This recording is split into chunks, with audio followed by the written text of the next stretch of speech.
বিশ্বকাপে খেলা না হয় বাংলাদেশ ক্রিকেট বোর্ড দেশীয় ক্রিকেটারদের জন্য 3 দলের টুর্নামেন্ট আয়োজন করেছে।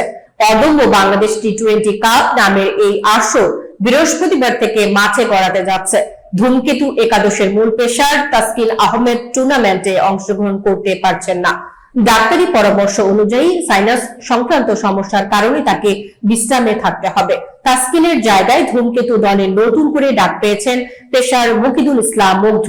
ধূমকেতু স্কোয়াডে থাকছেন লিটন কুমার দাস অধিনায়ক, তানজিদ হাসান, মোহাম্মদ সাইফ হাসান সহ অধিনায়ক, মোহাম্মদ পারভেজ হোসেন ইমন, তাওহিদ হৃদয়, শামীম হোসেন পাটোয়ারি, শেখ মেহেদী হাসান, রিশাদ হোসেন, নাসুম আহমেদ, মুস্তাফিজুর রহমান, তানজিম হাসান সাকিব, মুকিদুল ইসলাম মুগ্ধ এবং শরীফুল ইসলাম।